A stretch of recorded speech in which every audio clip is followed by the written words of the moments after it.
Here we have the new and refreshed 2025 Cadillac Escalade ESV. Now this one comes in the premium luxury trim level, so just a step below the platinum. Still pretty decked out though. Colors black raven, and then we get the brandy with the very dark atmosphere accented leather interior. Powertrain consists of a 6.2 liter naturally aspirated V8, and that's made it to a 10-speed automatic transmission. So one of the two biggest changes is going to be this front fascia here. We get a more Cadillac Lyric-esque front end, which I really like. LED headlamps along with the LED daytime running lights, and then the running lights right there, the headlamps are actually integrated right in there. And then we still get a nice little light there as well. So very interesting in terms of the appearance. Like the big bold grille though. 22-inch aluminum wheels. And then we do get passive keyless entry on the front. Memory seat functions are here. We get one-touch automatic up and down windows on all four doors. Power folding side mirrors with blind spot monitors in them. And then our power door lock controls. New handles, nice. We get the AKG sound system. And then over here we have our four-wheel drive controls, drive modes, trailer brake controller, electronic parking brake. And we even have the speakers, as you can see in the front there. Power tilt and telescoping steering wheel. And then here's our power driver seat with four-way power lumbar support. And I just love this leather. Feels nice, looks nice in terms of the design. And then if you're ever trying to tow with this thing, you can get up to 7,800 pounds conventionally. But big thanks to Cadillac of Murfreesboro for allowing me to review this Escalade ESV today. I'll leave a link below in the description. And if you're looking to find the best price on a new Escalade or any new vehicle in your area, click on that second link down below. It takes a minute to fill out your information, and I'll make sure the local dealers are fighting to get you the best price on one of these. But let's check out the rear media system. First and foremost, love the space back here, being 6'3" with longer legs, having the seat up front adjusted for someone of my size. And there's a look at the second biggest thing there. We'll get to that after a while. But when you have your subscription hooked up, your Wi-Fi, you can pull up YouTube, Hulu, even a web browser, and then you have your HDMI ports as well. And then one of the coolest things is being able to pull up the vehicle status too, so you can see the fuel range, speedometer, things of that nature. So if you're being chauffeured around, you can tell, geez, slow it down or speed up. Rear AC controls are there. You get 3-stage heated outboard seats. Bottle holders here. You can stow those. Then you have 2 HDMI ports for the screens, 2 USB-C charge ports, and then a 3-prong household plug-in there. So whether you want to charge your Xbox or play your Xbox or plug in your computer, you can use that plug for that. Now this one does have the panoramic sunroof, so that's the sunshade up. There's a look at the third row from up here. Let's go back there, check out the space. So it's a tight squeeze in between these two seats, of course, but what's really impressive is sitting behind myself in the second row, knees aren't even touching the back here. So I'm very impressed by that.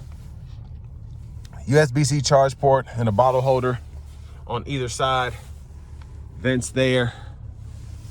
And then we have the LED lights throughout as well. But a pretty spacious SUV, and we haven't even gotten to the cargo space yet, so let's go ahead and check that out.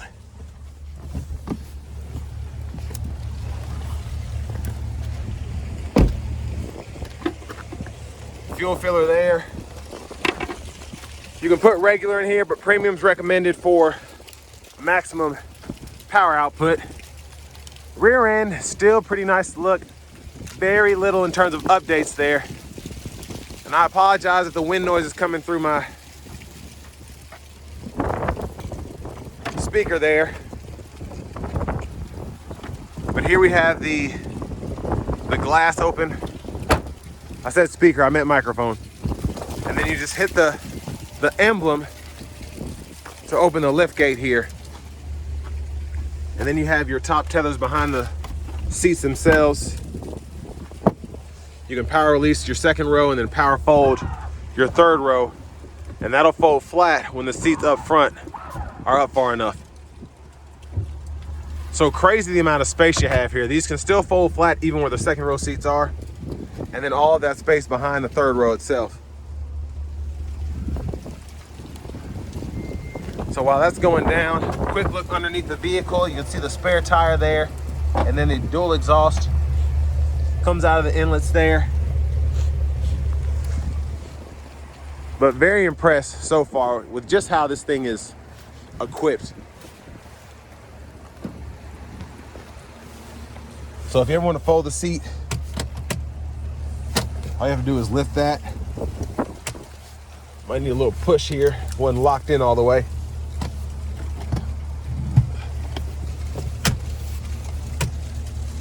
So that might be broken already. I'll have to see. But yeah, I'll probably have to fool with that to make it work. It's one thing about new vehicles. You check them out, you're able to fix some things before they get to the customer's hands. But there's a sticker itself. With this one being so new, we still don't have all the specs on it, but there's our front passenger seat, 4-way power lumbar support as well. And then this is cool. You have an HDMI port and a USB-C port. And this is for your third screen here. So when you're sitting in here, you can actually pull this up, and then you have YouTube Kids, Hulu, HDMI, etc. And then your wireless charging pad right there.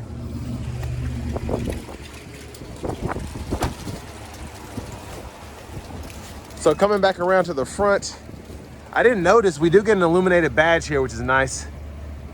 Love having that.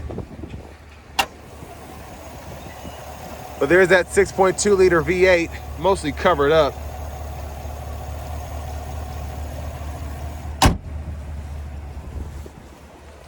Let's go ahead and hop in the driver's seat here.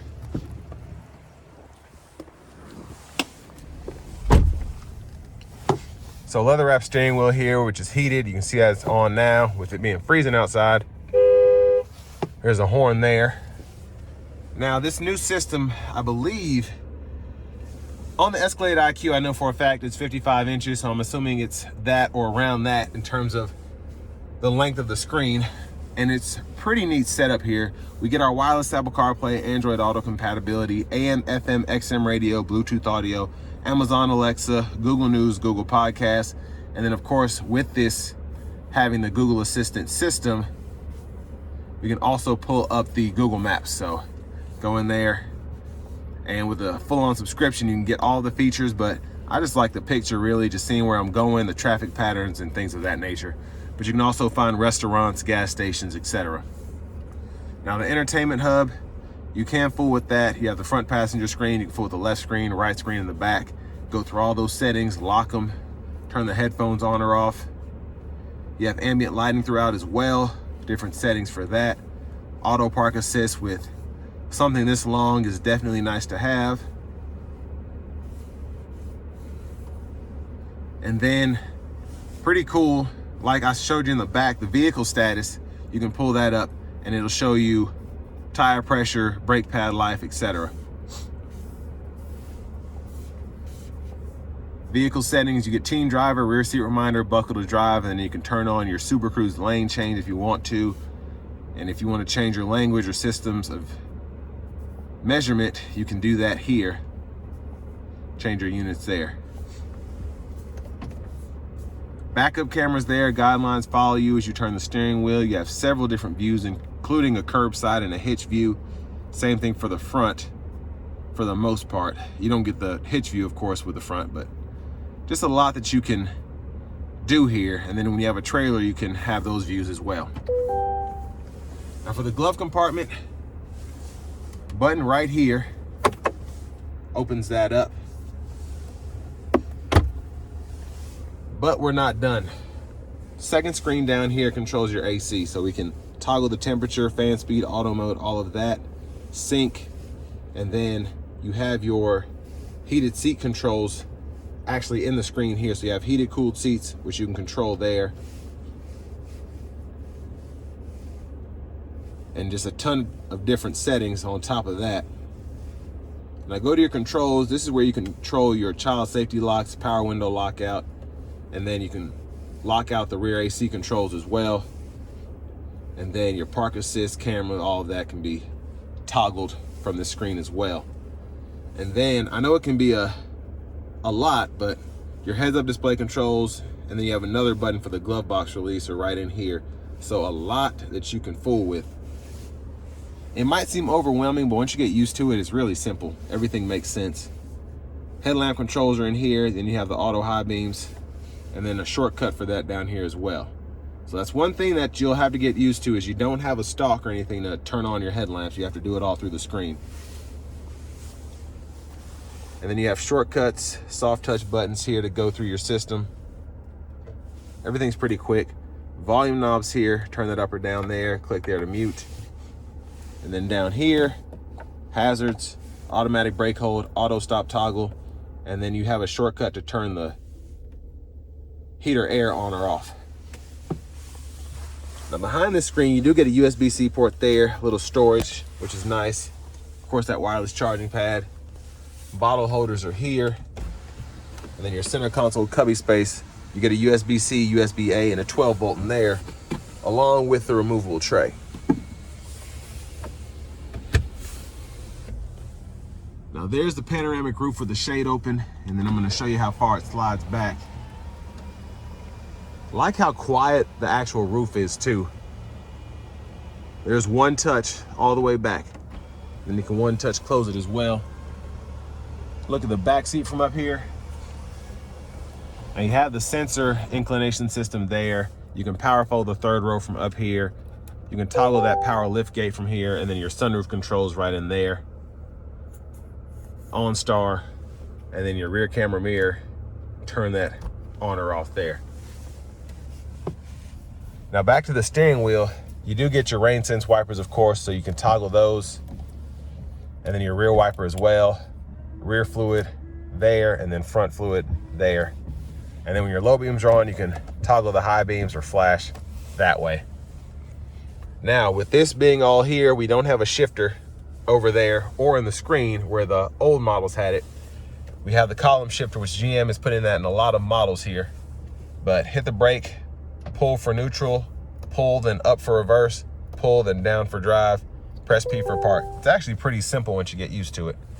Now once you're in drive, you can activate your low mode here, and it'll show you there on the screen, and then you can manually shift using that if you want to, and then you can go through all 10 speeds. Now this does have Super Cruise, indicators there, sensors here, and to turn that on, you want to activate your adaptive cruise and then hit this, and when applicable, you'll see the indicator light up. But the gap adjust for the adaptive cruise can be adjusted there. And then track list or radio station presets can be toggled, mute, audio sources, click that. And then you can go through those using the scroll bar, and then volume right in there. But voice recognition's here, Bluetooth is there. So tons of stuff going on here. Heads up display right there in the middle. It doesn't flash like that. That's just how the camera's picking it up. And finally, push button start. And here are the key fobs here with remote start. But next, let's go ahead and take this 2025 Cadillac Escalade ESV out on the road for a test drive. So starting the test drive in this 2025 Escalade ESV, love the new interior. I love the new steering wheel, the new screens, having this second screen down here for your AC controls and headlamps and whatnot. But the ride is still very good, just right off the bat, I can tell. And the driving dynamics are really good. You just feel like you should be paying 6 figures for this vehicle when you're behind the wheel of it.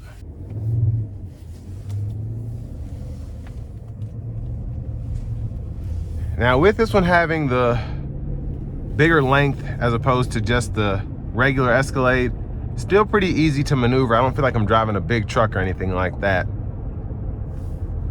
But the space in here, and I said this in the walk around portion, it's just fantastic. You have someone like myself, 6'3" with longer legs, that can fit in all 3 rows. And then you have tons of storage behind the 3rd row for your luggage or whatever. I'm gonna bring myself to a stop. I'm not gonna give it a big pull. This is brand new, but I'm gonna give it a little something here. Here we go.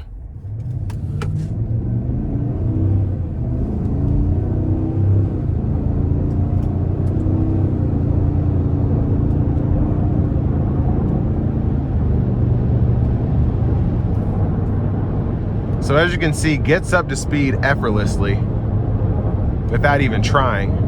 And that's one of the benefits of having a 6.2 liter V8. I'm gonna get over one lane to show you the Super Cruise. So once we're over here, I can activate my adaptive cruise, hit this button, and then we have full-on Super Cruise here. Lane centering, adaptive cruise. The whole system is fantastic. And when you have the automatic lane change on, if I'm trying to keep a speed and there's slower vehicles in front of me, I can just get over without having to touch anything. But just a quick demonstration of that as I'm getting off of this next exit.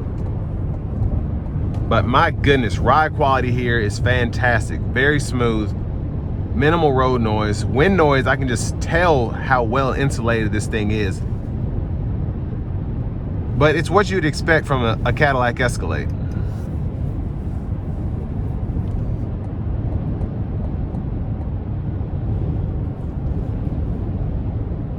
And I love having the premium luxury here, like having the upgraded interior, especially in this brandy, beautiful color. Super Cruise is a must for me. It's just such a great system to have, especially with a vehicle like this, if you're gonna be doing a lot of highway driving.